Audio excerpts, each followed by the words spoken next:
Hola chiquillos. Para hacer el experimento que habíamos conversado la vez anterior, tengo acá en este recipiente aproximadamente 2 litros de agua.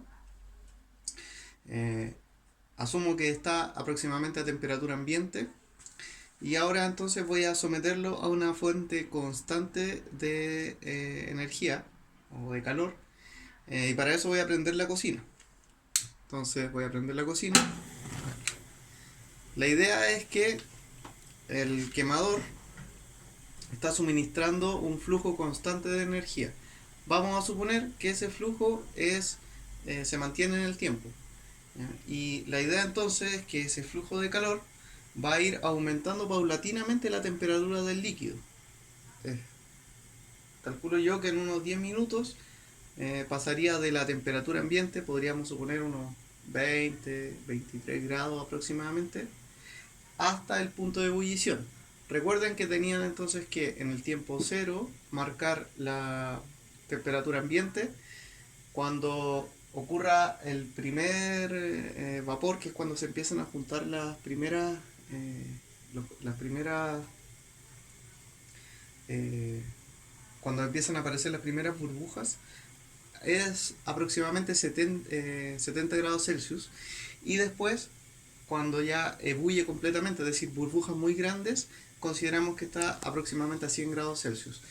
En realidad, en Santiago la temperatura no llega a los 100 grados Celsius, es un levemente inferior, producto de que no estamos a nivel del mar, sino un poco más alto, pero para efectos del experimento vamos a considerar 100 grados Celsius.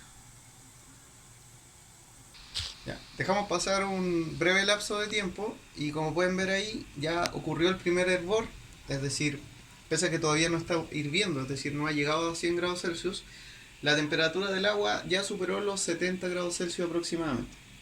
Entonces, en la medida que sigo entregando un flujo de energía, la temperatura del agua sigue aumentando. ¿Ya? Y pronto va a alcanzar los 100 grados Celsius.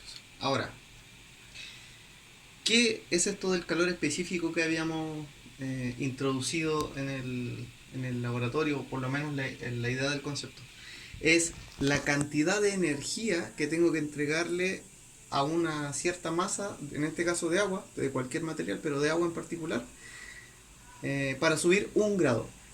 Ahora, ¿qué es lo importante? Que esa energía que le tengo que agregar a una cierta cantidad de un material depende del material, es decir, no es la misma energía que necesito para subir un grado en el caso del agua que la energía que requiero para subir un grado en otro tipo de elementos, que puede ser sólido, líquido o lo que sea. ¿Ya? Vemos que ya está a punto de hervir. Diría que ahora alcanzamos los 100 grados Celsius. ¿Ya?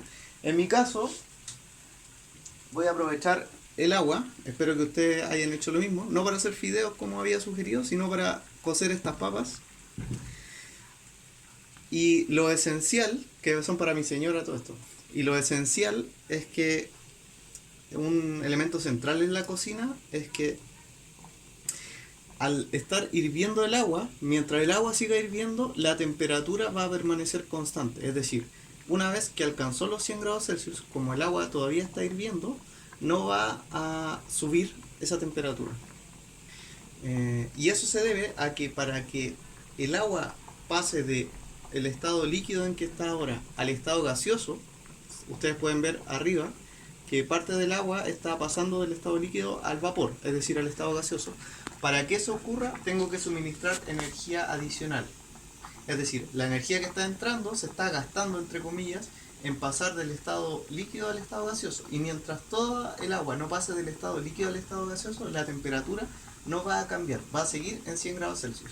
Y eso es lo que permite que las papas, en este caso, no se quemen, y también que los fideos o múltiples preparaciones que yo pueda hacer no se quemen, porque en el fondo lo que estoy haciendo es mantener la temperatura a 100 grados Celsius y tener una cocción continua. En otras palabras, da lo mismo si esa papa eh, estaba al inicio de la cocción o al final de la cocción, siempre la temperatura se va a mantener a 100 grados Celsius. Ahora voy a dejar por un momento de lado las papas que se sigan cociendo acá. como les dije, la temperatura mientras tenga prendido el fuego sigue siendo de 100 grados Celsius.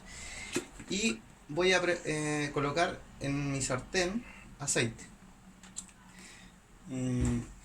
Como pueden ver acá, está prendido el fuego y evidentemente ese aceite, en la medida en que le suministro calor, también va a empezar a elevar su temperatura. ¿Cuál es la diferencia entre cocinar con aceite y cocinar con agua? Como el agua hierve a 100 grados Celsius, en la medida en que el agua está hirviendo, la temperatura va a permanecer a 100 grados Celsius. En el caso del aceite, la temperatura de ebullición del aceite es mucho más alta. Y por esa razón, cuando uno fríe algo, lo que uno cocina ahí está a una temperatura mucho más elevada, mucho más de 100 grados Celsius. Entonces, por esa razón, la cocción en aceite, o cuando yo preparo algo en aceite, queda muy diferente a cuando lo preparo en agua. Por ejemplo, no es lo mismo las papas cocidas que las papas fritas. Esa diferencia en la cocción de las papas cocidas y las papas fritas se debe a que la temperatura de ebullición es diferente. Y además, el calor específico que tiene el aceite es muy diferente al calor específico del agua. Es decir, la energía que tengo que entregar al aceite para que se eleve 1 grado es distinta de la energía que le tengo que entregar al agua para que suba 1 grado. Esto lo vamos a revisar más adelante con la simulación PET, que me imagino, estoy casi seguro que ya les mostré, pero de todas formas la vamos a revisar de nuevo y ahí vamos a poder apreciar esto con más detalle.